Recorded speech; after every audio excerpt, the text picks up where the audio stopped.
آپ پہ یہ الزام لگا کہ آپ ملک کے خلاف پراپیگنڈا کر رہے ہیں.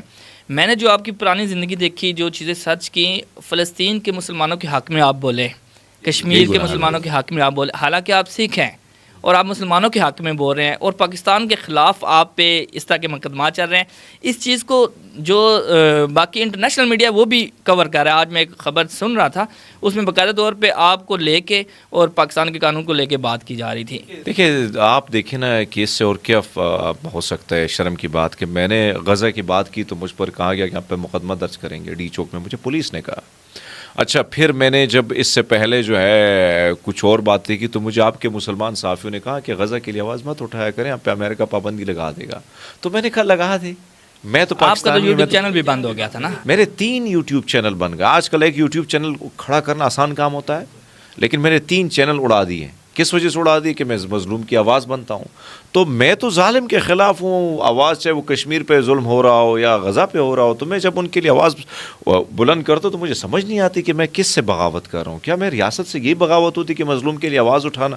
کیا یہ بغاوت ہے کہ ریاست کے بیٹھے بڑی کرسیوں پر جو لوگ ہیں ان کو کہتا ہوں کہ یار ملک ٹوٹ جائے گا، تباہ ہو جائے گا، ملک کو نہیں سدھاریں گے تو نقصان ہوگا، ملک کو ٹھیک کرنا ہوگا، ہم سب کی ذمہ داری ہے.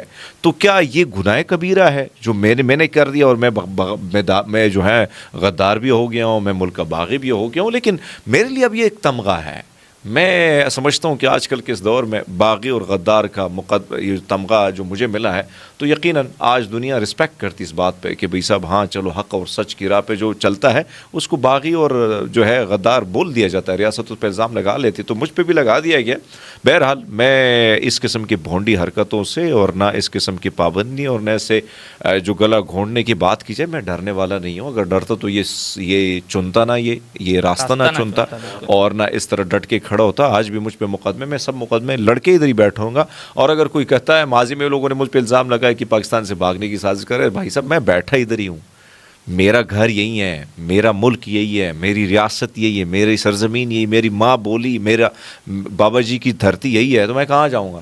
میں کہیں اور نہیں جاؤں گا. مجھے کوئی شوق نہیں. اگر جانا ہوتا تو میں کینیڈا بہت پہلے چلے جاتا. میرے پاس تو کوئی آپشن ہی بڑا آسان ہے. میرا جو کیس ہے وہ بڑا سٹرونگ ہے. لیکن دیکھو، اس قسم کے مقدمات مجھ پہ بنا کے میں اقلیتی کارڈ اور نہ اس کی طرف آنا چاہتا ہوں. لیکن اب دنیا اس پہ کھیل رہی کہ بھائی صاحب کیا کر رہے ہو؟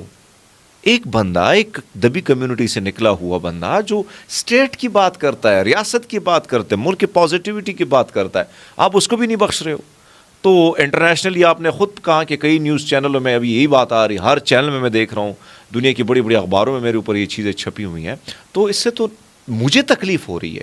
مجھے تکلیف اس لیے کہ میں اگر آیا ہوں اس میڈیا کے لیے، جو آپ نے پہلا سوال کیا، میں اس ملک کے ایک پازیٹیو امیج کو دنیا میں پھیلانا چاہتا ہوں کہ لوگوں کا خوف ختم ہو، کہ لوگ آئیں یہاں پہ کہ میں بات کرتا ہوں ٹی وی پہ، مجھے حق حاصل ہے تو اوروں کو بھی حاصل ہے.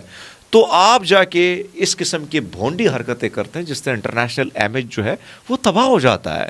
تو آپ تباہ خود کر رہے ہیں اپنے چہرے کو. جس چہرے کو ہم بنانے کی کوشش کرتے ہیں اس چہرے پہ داغ لگانے کی کوشش تو یہ حکومت کر رہی ہے. تو یہ ظلم ہے، یہ زیادتی ہے، اور فسطائیت اور جبر کے خلاف ہم ڈٹ کے کھڑے ہیں اور انشاءاللہ کھڑے رہیں گے.